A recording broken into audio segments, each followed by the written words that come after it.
Hello, kings and queens and royalty of all creeds.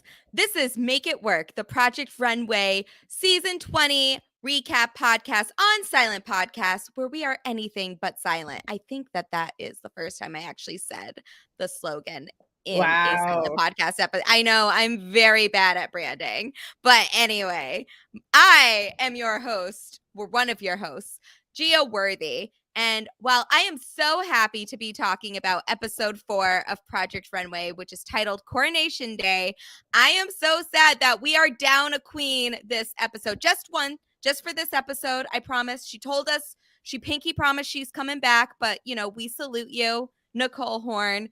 We think of you fondly as we talk about a episode all about queendom. So I'm very happy to be talking about it. But alas, not all is lost because I still get to talk about this episode with the one and only Naomi Calhoun. Just like Queen Elizabeth, Nicole, you are gone, but you are here with us in spirit. We miss you. Lizzie is in a box. I'm so excited to be back with you, Gia, to talk about Project Runway because this was quite an episode. I thought, oh, maybe it'll be kind of boring or maybe it'll just be sort of so-so. But I thought this week had a lot of drama, a lot of cattiness and passive aggressiveness. And I really cannot wait to jump into just some people were acting like a royal queen and some people were acting like a royal bitch. So we'll see. Oh my God. No, I knew at some point because they were making such a big deal that at some point we were going to get at least one designer that won immunity the previous episode and then went home the next episode. Because obviously, else would they make such a big deal about the fact that It's that there's classic drag race, like 1 week you're in the top and the next week you're in the Yes. bottom. Exactly. So I knew that this was coming at some point. But this is technically episode 4, but this is the 3rd week of Project Runway of this season. So episode 4 and week 3, we have already lost somebody that won immunity in the previous week. And Victor, oh my God, I was not expecting him to go this early. I thought at least, I know that he was in the bottom in the first week, but like, I figured he was in such good standing. I did not think it was going to be happening this early. I did not think we were going to be missing Victor or that we were going to be losing him this early. Even though I knew we also definitely weren't losing Kane here, I'm kind of surprised that this was our bottom look and that they were so adamant about sending someone home here. But oh my God, there is a lot to talk about here. There was a lot to process. I cannot believe the outcome of this episode, especially considering what was like sort of telegraphed to us about other teams. But more importantly, I feel like it just shows that Project Runway has like no fucking mercy. But at the same time, I think Kato brings up a really interesting point this episode, which is like they all want to kiki with you because you guys are from seasons 17, 18, 19, and like they don't fucking know us and they don't get us. So there's something really interesting, I think, the fact that these earlier designers have gone home, people that are not known to Brandon Maxwell and Elaine Welteroth. And of course, Nina Garcia knows everybody. Nina Garcia knows everybody in Hollywood. But there's something about the fact that like the people who have been eliminated so far are just not from the earlier seasons. I'm very glad that they brought this up because to me, as someone that's been watching since they were younger, like this is like in my mind, it's the opposite. I don't know a lot of these younger in that they were in the later seasons, but I don't know a lot of these designers that were in like seasons 14, 15, 16 because those were the seasons that I took a break, but then not like an intentional break. I was just lazy and in school during that time. You didn't miss anything. You missed a bitch whose whole aesthetic was yellow and loud. And then you missed Ashley Nell Tipton, who, God love her, made one of the ugliest final collections of all time. Oh, no, I did see Ashley Nell Tipton. So whatever season was after Ashley Nell Tipton was when I did not watch. I think that was where. You know who the twins are? The twins? The twins. Probably, I don't think You so. would, oh, Gia, oh man, we kind of need to go back and rewatch because they're I'm not opposed. hands down two. It's these two women who are twin sisters who are twin designers. They are hands down two of the most annoying reality TV contestants of all time. Oh my god. Yeah, I kind of need to watch that. Oh man, I'm twin very your twin excited. sets know that they are psychotic and absolutely out of their fucking gourd on that season. It's great. I am very tempted to do a full project, not of the all 20 seasons, but do a full rewatch of the seasons that I had not seen previously because I feel like I'm missing a lot of it, and also like that's a lot of seasons of a show that I really like to just not watch in any capacity. Like at one point I did the same kind of gap that I wasn't watching Project Runway was also when I wasn't watching Top Chef like religiously Right. like I do now. But I went All back and had some watched all the combo. top. Yeah. I did go back and watch all the Top Chef. I would say though that a lot of those seasons I was not missing a whole lot. So I just need to I have FOMO regarding Project Runway. I need to see more. Yeah. Also, you mentioning Top Chef just makes me think, would have been a great crossover at any point in time between the two Bravo like hit reality shows? Design a look for Padma Lakshmi. Design a red carpet look Yes. for Oh our my god. queen. That's my queen. That's my monarchy. Oh my. The And only we're queen I recognize, let's be exactly, honest. and we're not doing that. I don't understand. But I have to say this challenge I felt like was a little bit like, who on earth did they know that Queen Elizabeth was going to die and that King Charles was going to be coronated around this time? Like No, because oh, actually, wait, that's a good point. They must have scrapped. No, who because who could no, see no, the no, future on this? no, no, no. Actually, I know what it was because there was this huge gap between when Queen Elizabeth died and when the coronation was happening. Like there were months in between the two. So I know that Top Chef obviously filmed in London and happened to just be there when the Queen had died, which was like Wait, did that they one. talk about it in the season? This is crazy. They I've had never a watched a there Top was Chef. Go ahead.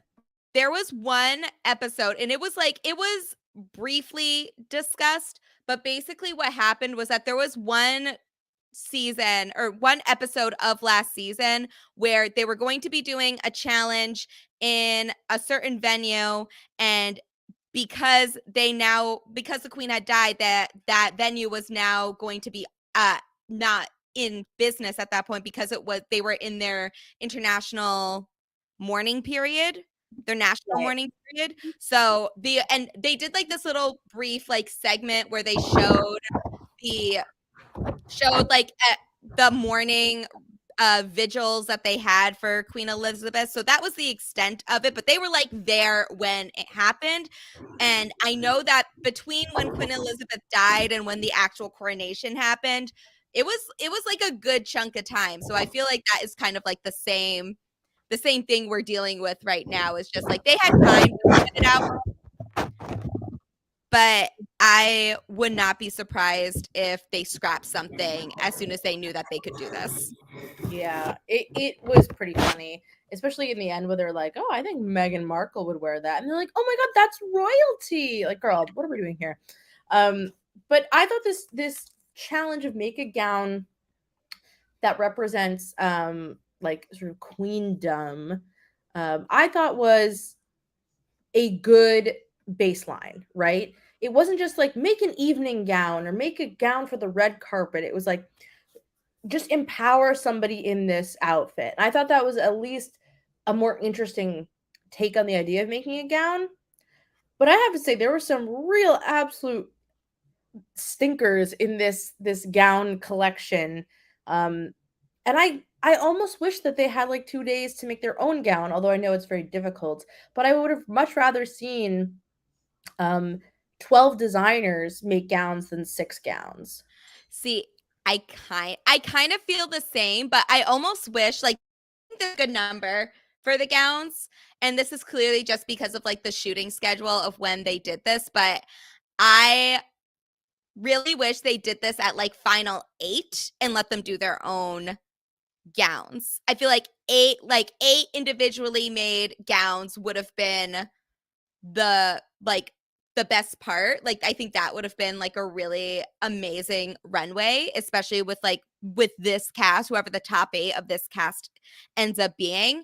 But I'm fine with this because honestly, as I was watching this, I was thinking to myself, like this duo of Prajay and Kato is like something that I would have forcibly paired up myself in like a Brant Steele. So this is like my dream, my fan fiction come to life of Project Runway of like Kato and Prajay make this amazing dress together inspired by their respective cultures and they win. Like that would have like this just seems like a fairy tale for me specifically. And I got my way. So I was so happy to see it and to have, I know Kato is technically the winner of this episode, but like, let's be honest, Prajay did also do a lot. So like, Yeah. it's happy to have them be the winning team. I have to say, first of all, Prajay was robbed of last week, frankly, and I stand by it, especially considering what a wonderful job he did this week. But G, I think you touched on something interesting there, which is like, and this is a larger conversation about Project Runway. I think that they could benefit from some challenges where they are given seamstresses to help them actually sew the garments because we see a lot of people talk, Nora talked about it the first week, and as did Karasan a little bit, is that they actually don't really sew a lot themselves. A lot of garment production is done by seamstresses and other people to execute the vision. And I would be more interested in 8 individual dresses being executed with a seamstress on hand to really see it, because to me, Project Runway is not a sewing challenge, it's a design challenge. And if somebody sews something like impeccably, that's great. But if somebody has like a really ugly ass outfit, I sort of hate that more than I hate like a really like very poorly made garment. Although there's something really shady I want to talk about this episode. Oh, I think we can get into it. Like, well, it starts with the models. Although, you know what? You also reminded me. I just wanted to say that Hester and Fabio is also like a match made in heaven. I feel like match made in genderqueer heaven. This was actually, I'm glad you brought that up too, because that was another one where they were really bonding about their culture and what was making and something that they both really identified with and what they want to do like in their design. It wasn't just like they both happen to be genderqueer. It's the fact that they both are so heavily focused on designing for a non-binary genderqueer audience, and those are the designs that they are moving forward with. I kind of expected them to be in the top here. I'm going to be really honest. And I love both of I love both of the outfits that were in the top, but I was very surprised that Hester and Fabio were not one of them, especially with how much screen time they got from there. But we did get a little bit of history with the top 2 that we did get, as Kato mentioned after her win was announced. This is the first time that everyone in the top is Black, and we have not had that. And I mean, a lot of seasons we did not have 4 Black designers. So this is a pretty amazing feat. Yeah, it reminds me a lot of, Big Brother, where it's easily something that can happen because there are hundreds of thousands of very talented African American designers out there and Black designers out there, and Project Runway just so often. It's interesting. Somebody put this on Reddit of like there was a diversity issue in the early seasons, and it really was like a lot of white people, and especially like there was queer representation, but it wasn't really. I think Christian Siriano would be the first one to say not great queer representation. A lot of what he said definitely doesn't hold up now in the year 2023. And it was a really cool thing for Kato to point out. And I concur with you. I do think that Fabio and Hester should have been a top 3 gowns. I thought that it was unnecessary to like make it an even split. I thought that the garment was really beautiful, and I think they were like, oh, well, I don't really like gray. First of all, bitches are wearing gray all over. Listen, I'm from New York, and I know because I see fashion everywhere I go, and the girls are wearing gray. And I thought that the print was. I don't want to get too much into it. No, we have a moment for it later down the line. We will discuss it more thoroughly, but I do want to push back on the narrative as well that gray is not like a regal color or whatever they said. I think gray is a very lovely color that can be fashion forward in many circumstances. And I think that for their reasoning for choosing gray here was a very correct decision to be making. That's what I'll say for now. Yeah, it would've been way I think it would've been way uglier in, like, a red and white sort of, like, plaid, like, the gray I is yeah. very Tom Brown, like, it's very much whatever. I really do think it would be uglier than another color. Like it wouldn't pack the same punch as it does with the gray. I'm sorry. It's just Mm. not I can't think of another color where I feel like yes, that would improve this by miles. But anyway, okay. So Naomi, their challenges, they're going to be in pairs and they have 2 days to make a gown fit for a queen. They had like it has to be what was it? Let me see. Oh yeah, they have to make uh a gown made like for royalty, and it has to be what they say like elegant and flamboyant and all this other stuff. The But rules are make it fashion. yes, and they get 2 days, $1,000, and they are going to be in pairs. So they pick these pairs with the little tea sandwiches, which was very British of them. I'd argue we have fought for the right to not be with, well, I did not, but some people fought for the right to not be associated with the British and everything, but like I get what they were going for here. Yeah, some And of they us don't like the monarchy. Some of us yeah, are from Ireland. Some of us yeah, come from places where the British monarchy destroyed their culture, but it is what yeah, it is and yes. lives in a box. So it doesn't But matter. now we get tea sandwiches to uh divide up the teams. And if there's one thing that the British monarchy did right, it is having the tea sandwiches pair Cateau and Prage together. So, and Hester and Fabio, I will also say I think that was a really great pair to magically be put together. I would also say that we have our other pairs of Carison and Laurence, which fabulous, no notes. Rami and Bishme, Brittany and Anna, and Kane and Victor. I thought those were all pretty good pairs. I thought that they all had a lot to provide each other. Yeah, And when I saw that, I was like, damn, I wonder how people are going to be in the bottom because I do think these are all people that would yeah, their styles would work well together. I think the one group I was worried about was Brittany and Anna, and mostly because yeah, Anna operates so much in black and white, and then I thought yeah. that Brittany's kind of the opposite. Here's what I have a gripe about.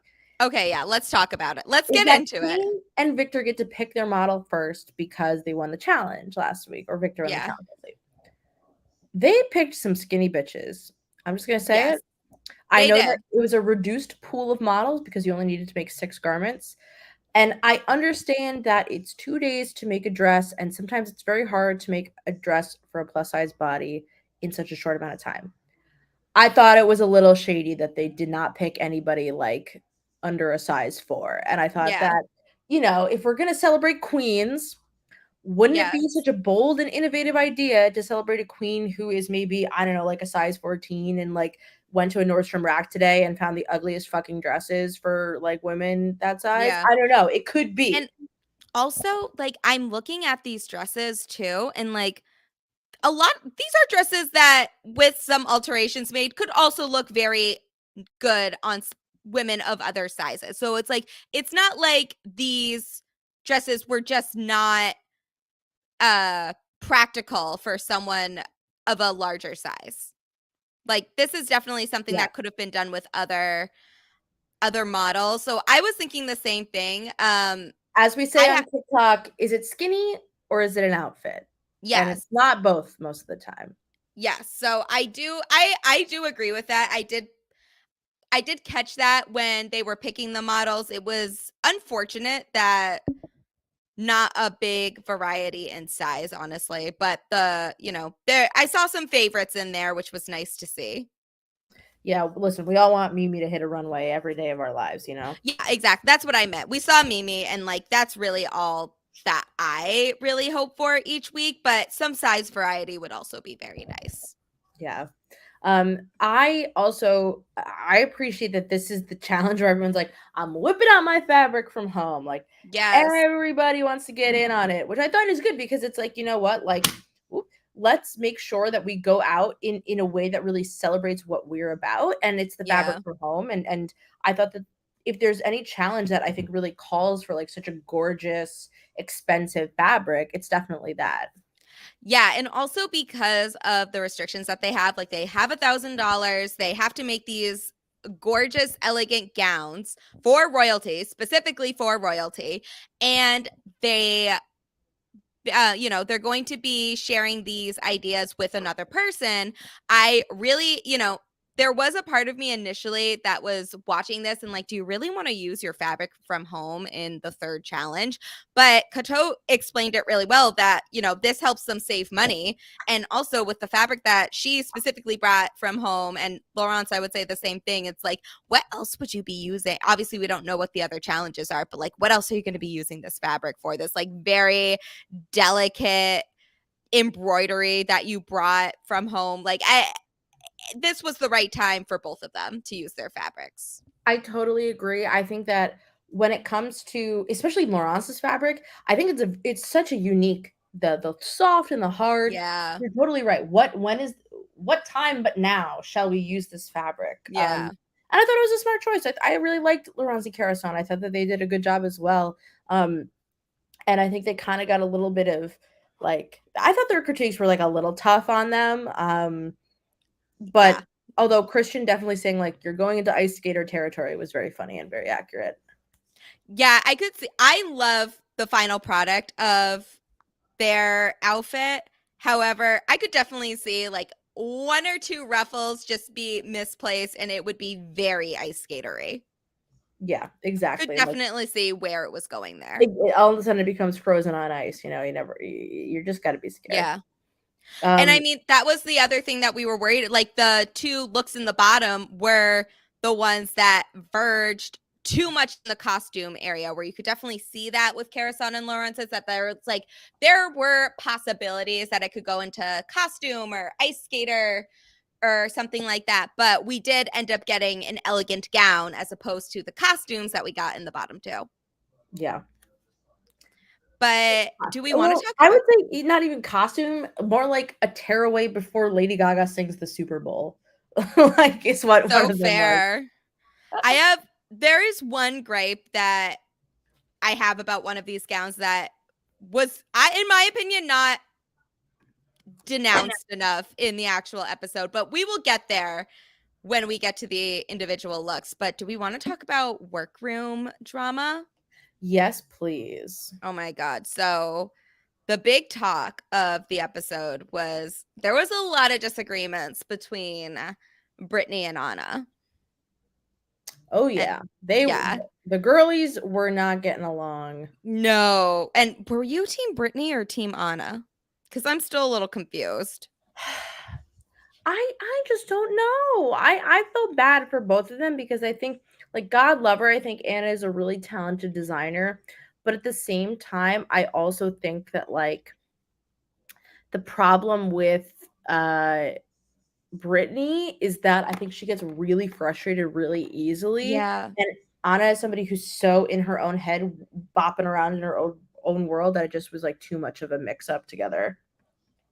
Yeah, this was definitely a just kind of the worst type of personality clash that you don't want for a team challenge on Project Runway. But I felt like Brittany was being very unnecessarily mean to Anna at different times. And I could definitely understand why she would be frustrated, especially for something like this where only one person is going home. And depending on how the judges are going to be critiquing things, it could be Brittany going home for something that wasn't entirely her idea. And that can be very difficult. However, I kind of knew right away this was going to be a bottom look because, like, I understand that there were no bad looks this challenge. It just, like, the story, the execution of a lot of things, it just was kind of a mess.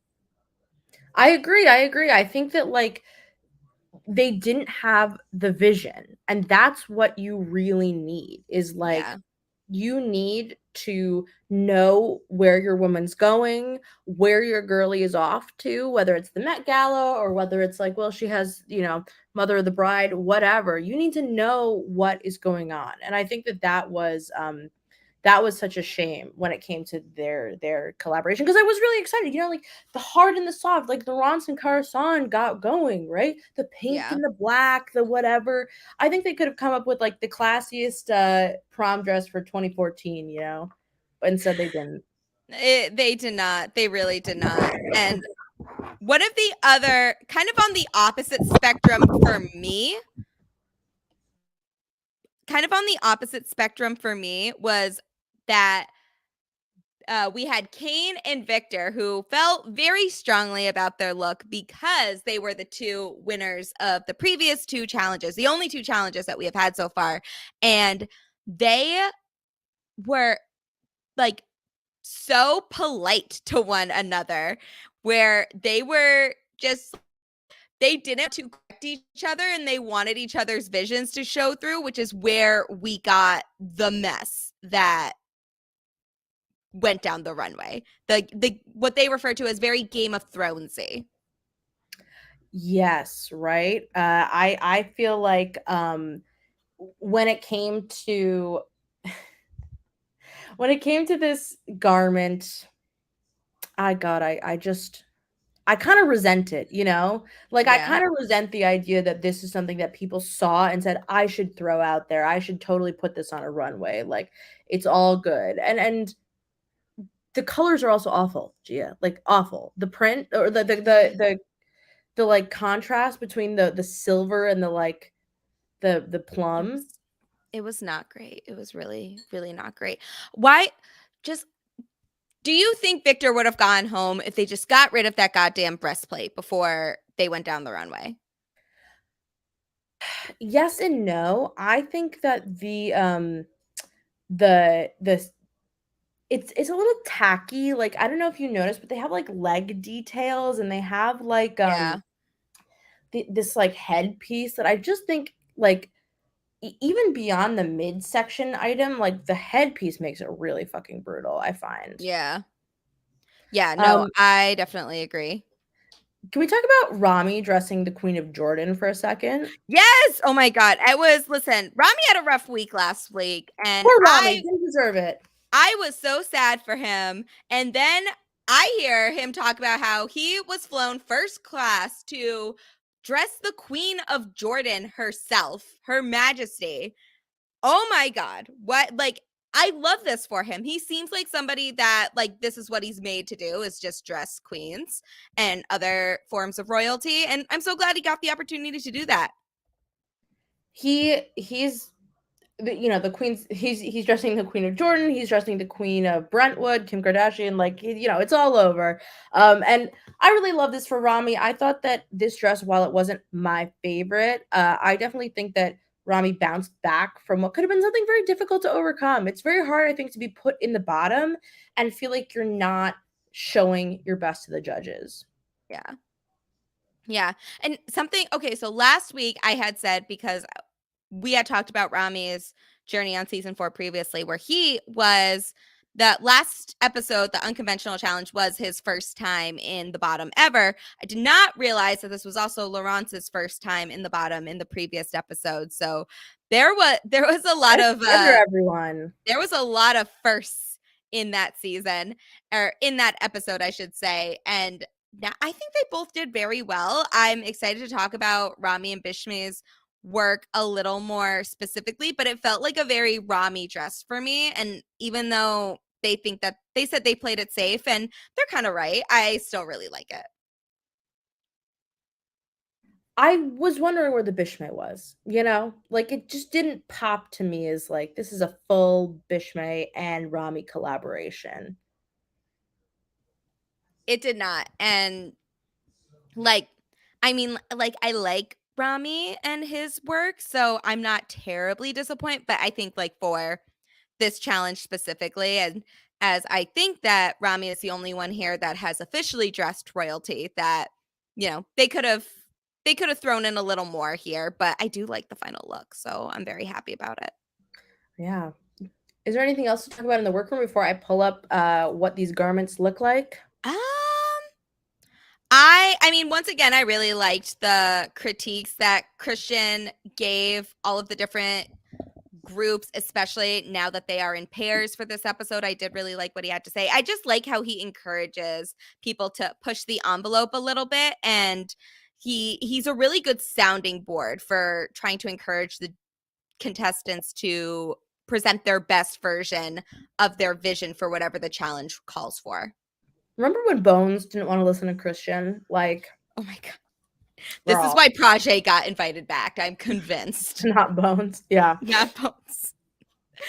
I Oh know. my god, it was so funny. But honestly, though, I would say that even though I would not change a thing about having Kato and Prajay work together, I would say that having Prajay and Anna reunited would be pretty funny.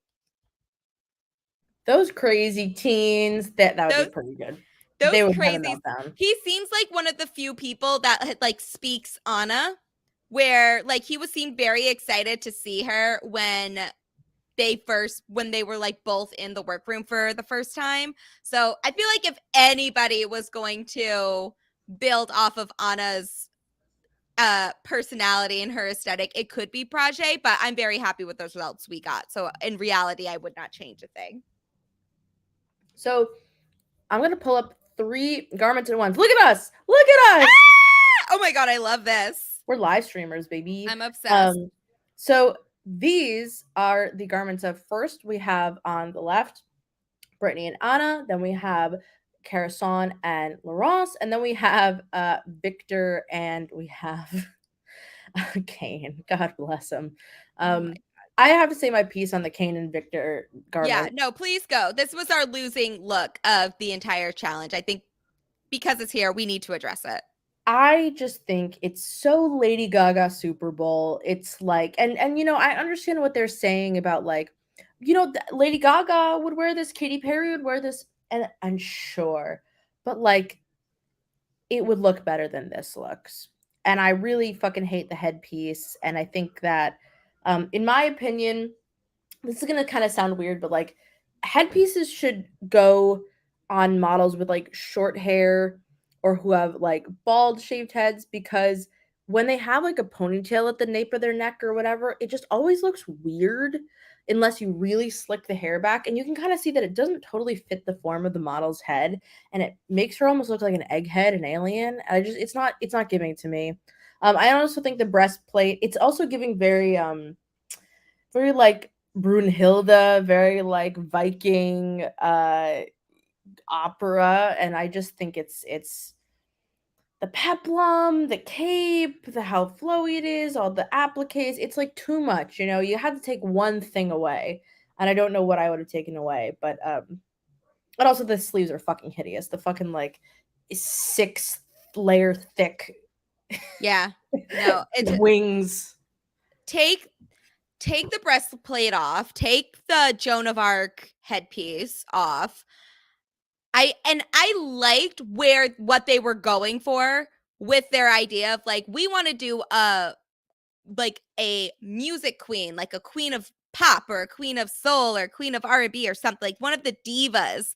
But this is not something that a diva would wear like as an elegant gown. This is a performance piece, like what you're saying. So it's just like, I love the direction they were going for, but they just completely missed the mark for me about like their vision and what was actually going to read well on the runway here. So it's very sad. I honestly think that if they just removed a couple pieces, they would have at least not been the worst look of the day.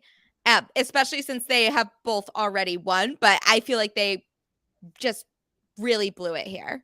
Oh, and I have to say, I don't think this is the worst look. I think No. I Oh, think no. I will get to that. Do we want to talk about that look let's next let's or have a moment of joy yeah. with Yes, Laurence okay. and Karasan. I love this. If I ever got the chance to wear something like this, I am far too short, but Oh my God, I would feel like a queen. And I am obsessed with this. I love it. I don't what was the guy's name that didn't like it? I don't know. But Oh, Mr. Stuffy McStufferton. Yeah, whatever. yeah, the man that could not crack a smile for Rude. anything this episode. Yeah, whatever the hell he was saying was incorrect because this look was killing it. I loved it. I loved everything about it. Yeah, I think they really, it's very leather and lace. They're playing with the hard and the soft. And I think they've done it perfectly. And you can see actually really well here the juxtaposition between how bad the applique is on Brittany and Anna's and Yes. how good it is on the chest of the model that Laurence and Carson dressed. I love that the cape, first of all, the cape has wonderful structure in the shoulders. And I think that's so killer. And the structure goes into the ruffle on the neck. I think this silhouette is so interesting. The dress is done so well, and it isn't like too like it's see-through, but it's Yeah. not scandalous, right? I feel like there's so many designers, if you were creating like the rule book of like how to get your ass kicked off of Project Runway, you would make something that's like really see-through and everyone can see the model's butt, Yeah. right? And this is so see-through, but it's so subtle and effective at the same time. I think it's Yeah. wonderful. And I love the crystal design on the chest and the black belt. So many of these like tiny little ass belts like don't mean anything. And I think that this belt really adds such This is wonderful cute. dimension. Yeah. Yes. I agree. I agree with everything you said. And it when as soon as you said it, just like the difference in quality between Brittany and Anna's and Laurence's and Carason's is just like so palpable right now, like seeing them right next to each other. Like the cape is intentional, it's strong, it's well made, the ruffles are strategically placed, the applique is put on to perfection. Like the length is the perfect length for this model. Everything about it, like the accessories chosen are stunning. The hair was like, I loved this look. And then we look to the next look, the Brittany and Anna's, and it's the ruffles are not placed well. They look kind of just thrown on happenstance. The applique is not great. The color, I'm questioning why they even decided this color, if this was the look that they were going to go for. But the length I think could be like an inch or two shorter. I know they had a train, which you don't really see in here, but I agree with what the guest judge had said about it. It was just like a very sad, wilted train and did not feel modern in the slightest. But you know what I hate the most about this outfit? Gia, what do you hate the most about this outfit? It did not get nearly enough hate. The fucking sleeves, like the fucking see-through sleeves that what was the point? It just makes them look old. It looks like it's adding wrinkles to the model's arms. And like, this is obviously a very young, skinny model. So like, this is just not doing them any favors. It looks, that if anything, makes it look costumey. Like that is just, I hate the sleeves so Yeah. much. It Honestly, I feel like this is not fixable. Whereas you could tweak some things to Kane and Victor's look to at least make it salvageable for this challenge. You yeah. cannot do that with this one. Speak on it. Speak on it. I mean, you know what I hate the most about this is the fucking color. I hate the fabric. It's like it looks like my skin tone when I am like dehydrated and hungover and like I haven't moisturized. You Like know what I they mean? like they crystallized your skin tone. Or they like leather tanned it. Like it's just Yes. gross. It's awful. And I feel for clearly Brittany and Anna were at a war of aesthetics. In the great aesthetic war, who will come out on top?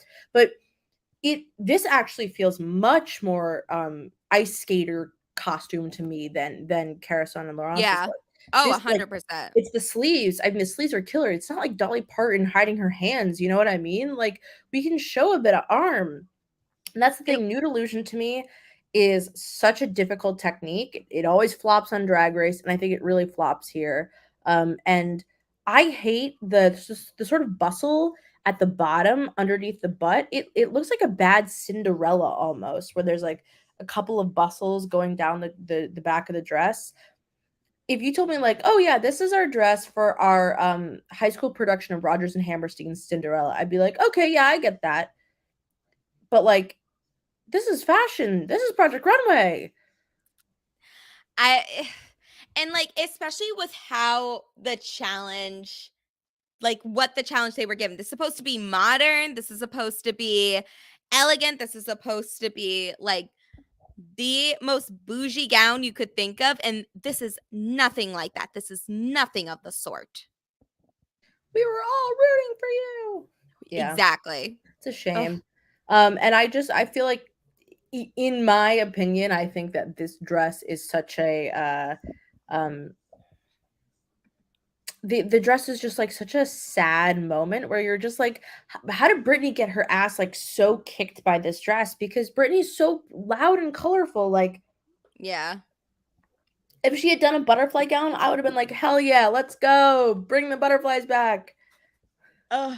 I can't with it. I'm just like, I honestly, I do think that was the worst dress of the night. And like, Yeah. if we were being real specific about who should have gone home, I think Brittany should have gone home this change, but I do not think they were going to do that. I think if that was the bottom dress, that Anna would have gone home. So we move. And I'm still really sad to lose Victor at this point, but ugh. Yeah, I feel for Victor. I don't think he deserved it. But let's. I'm gonna start with Bishme and Rami's look for a Yeah. second, because while I do love this, this is also giving to me like, if somebody wore this to like the Little Mermaid premiere, I'd be like, oh, I get it. She's like a mermaid. It's just not fully it for me. I think this would have looked gorgeous in like a navy blue or a green. Yeah. Where the green gown girlies at? That's what my prom dress color was. Gia, what was your prom dress color? Mine was black actually. So Wow. my junior prom, I had two proms. My junior prom dress was black, and I'm gonna have to show you a picture at some point because I'll I was pull mine up later. Yeah. yes, I was obsessed with my junior prom dress. I wish I still had it. I feel like I just loved everything about it. And then my senior prom dress I still really liked, but it was like this ivory white with some gold in it, and it was not as ruffly as the other one. I just think the other one just suited me much better, and like the hair was on point then and everything. So like I loved Mm. your prom dress. So that one was full black. No glitter or designs or anything like that. Yeah, I think, black is a hard color to convey via photograph. Yeah. But I also think that if you're gonna like, they were doing a lot of talking about like how this is for like a 50s housewife, or like Yeah. for a housewife who wants to empower herself. And I think that if you're gonna empower yourself, in fact, one of the hardest things I find in my life is to wear color and to wear bright fabrics. And I Yeah. often revert to black because it's easy and it hides whatever. And I think if you want to empower somebody, in fact, go the opposite. Go Yeah. bright, go joyful. And I just don't go as joyful as Heidi Klum at Cannes. God, did you see that dress? That dress was so fucking ugly.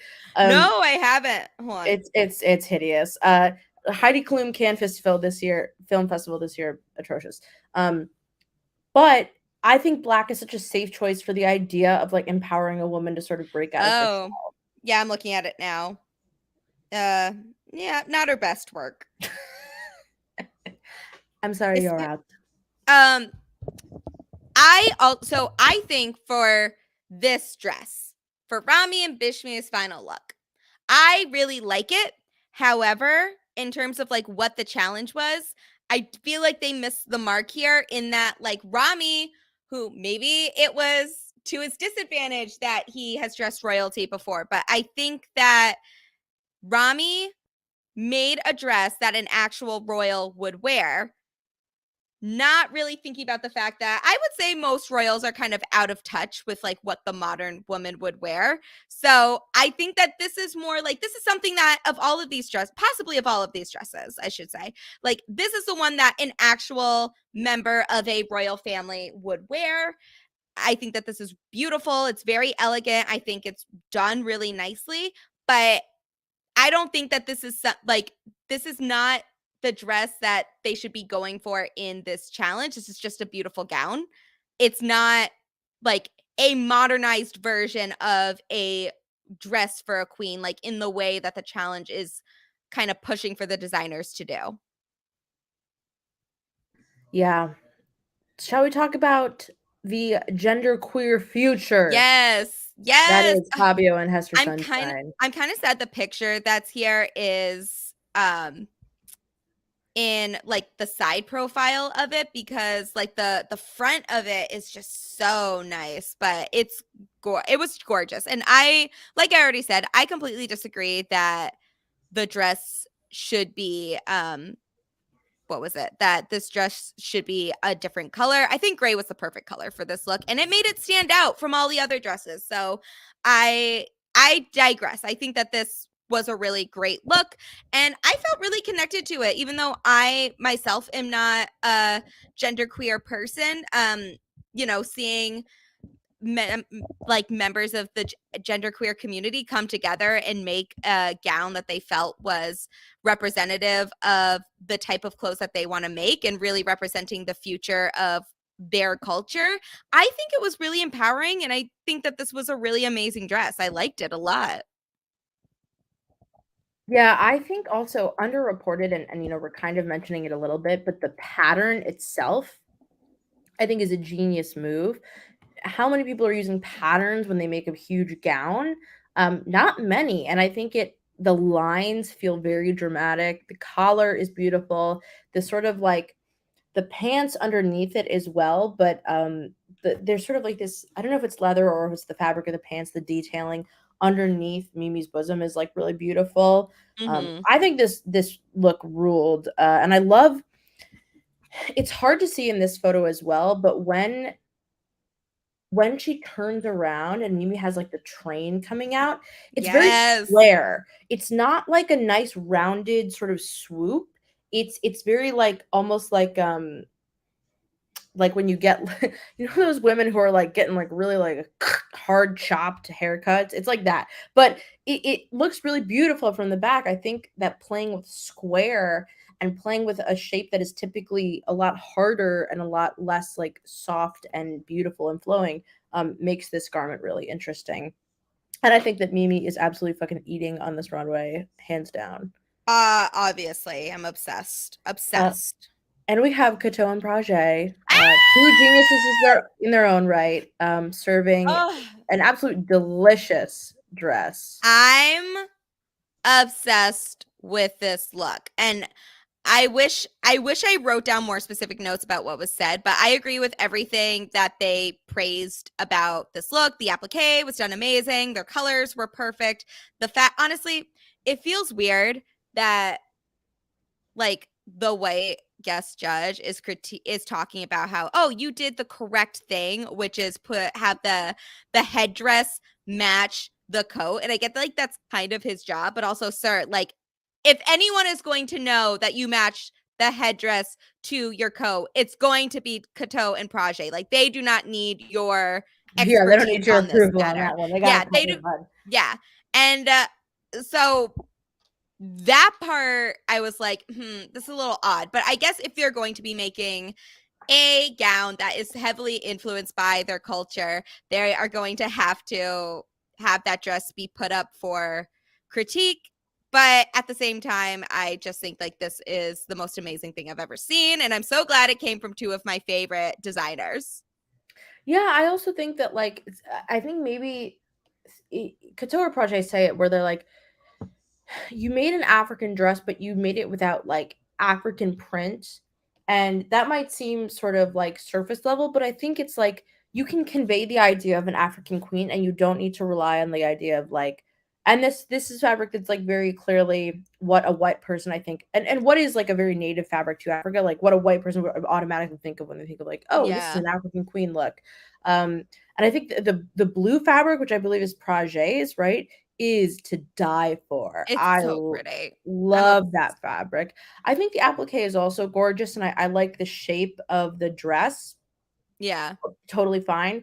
I think the applique really elevates it, and I also think that the coat itself, um, like the coat is not in this photo, but I think the coat head wrap is its Yes. own like really really well It's done so work of good. art. Like when Everything you look about at it was incredible. when you look at like these dresses compared to fucking like Anna's dress, like it's just there's no excuse, you know what I mean? It's It's like such rough. a shame. It's night and day with the differences here. So lame. Yeah. And even though like I still think that the other like Brittany and Anna's dress should have been the one to lose, but Mm. I'm not a judge, so I did not get to pick it. But yeah, so I'm very sad that Victor's time ends here, but at least he got a win in between. Gotta win. He got a win in between his two bottom looks. So I'd say for a third place, like I mean, He's not third batting place, 33, you know, for 0.33%. yeah, All right. yeah. I mean, some of these designers still haven't gotten a win. So there. I also, to me, I think that Praja and Kato are definitely very, very skilled designers that deserve to be recognized for their skills. And I think that the thing that I'm sort of liking less about this season is I think that Fabio and Hester Sunshine are two really talented designers that should be recognized for their skills. And I feel like they're not getting recognized quite as much. And it's a shame. Yeah, I think it's also more difficult because this is an all-star season where like we know these designers already and like we have already been like we have seen enough of all of them that we are very invested in their stories as designers. So like we know what Fabio is capable of. You know what Hester is capable of. I haven't seen Hester's season yet, but you know, like we have seen these designers at their absolute best in the competition. So to see their work not get fully recognized yet is very disheartening. And I feel It that is. and that might not necessarily be something that we would be as invested in a season with all new contestants because like we would not have seen their journeys on Project Runway quite yet. Like this would just be a designer that's always in the middle.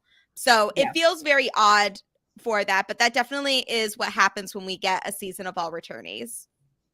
So next week's challenge, by the way, Gia. Oh my God. Okay. I'm so glad we're here because was it okay? I'm obsessed. I'm obsessed with this. I'm very excited to see how this goes. You have to make a look from one single bolt of red fabric. This is fucking fantastic. This is like saying, Yeah. here's a potato, make something. You know what I mean? Like, I'm ready for this. I feel like this is going to be so messy and like okay, are we sure it's red cuz to me it looked pink on the TV, but I guess red makes more sense for what they would put. But either way, I am so excited for this. I feel like this is so much to like this has so much potential to just be so messy and just coming off of a challenge where everybody was super conscious about what fabric they were using. Now they're all Mm, using the same fabric. It's just no notes. Perfect. exactly. And I think that that's gonna really that'd be funny though if somebody's like, I want to use my fabric from home. Like, I think it'll really demonstrate what I think this show is about, which is like, what are you gonna do? What's your design? Where are you innovating? And I'm really excited. And do you think it's blood orange? It's fucking red. That's what I would name this episode. where is our king when we need Where's him? Christopher? Where is Christopher? Oh my God. I use that quote unironically like multiple like it's such a good quote. I miss old Project Runway so much. I I do miss it. too. I do I know. too. And I agree with Kato. Like give the OGs their flowers. I mean, come on now. You keep sending them Yep. home for like when there are newbies that make just as disastrous clothing as well. Just come on now. Exactly. Um, yeah, I mean, I don't really have a lot more to say about this episode, and we could be done in under an hour, but I'm fine with it. I think like overall it was a very good episode. I really enjoyed it. There was quite a bit of drama, but overall I was like very happy with the episode. I thought it was a really fun challenge to do, and while I'm very sad about the results of Victor being sent home so early, this is just part of like this is what's going to happen with an all-star season where I'm going to, I really love this cast and I'm probably going to be devastated of people going home like every week. So it's just a matter of when I'll be devastated and by who. Yeah, I look forward to getting my heart broken by an eventual Rami elimination unless he goes I on to beat the whole refuse. thing. Yeah. Absolutely not. I refuse to accept a world where Rami can be eliminated. I think Last week, Rami, Fabio, and like a Brittany elimination are just gonna make me so sad. so going into this season, I was real, and obviously I know so some of the designers in the middle seasons, again, I haven't watched their season, so they could have been my favorite designers, and I just haven't seen them outside of the season yet. But with who was it? Kato, Rami, and Fabio, I'm just like, they can't get eliminated, right? Like you can't put them in the bottom. That's illegal. And then now Rami's been in the bottom once, and I'm just like, they technically could get eliminated, but like why would you do that to me? Like, I just refuse. Yeah. I don't want to accept a world where that's possible, even though they're trying to make it very clear that that is very well possible. Yeah, and it's funny. Kato isn't even on my list because I'm like, Kato's making the end. But like, I feel like Rami or Fabio could experience one of those things where it's like, wow, they're so good, but they just fucked up this one time. I'm like, so scared for that. Yeah, exactly. I'm scared. Yeah. Yeah. So I'm very hopeful though. I think like they have the capabilities of making it to the end again. So I just want to have faith in them. I wonder if having them talk about like airing Kato's conversation about the old, like the OGs, the old school designers getting sent home is like foreshadowing that we're going to lose some newbies soon. But I don't know. It'll be very interesting to see where we go from here. I'm so interested. So I'm saying tuned Thursday.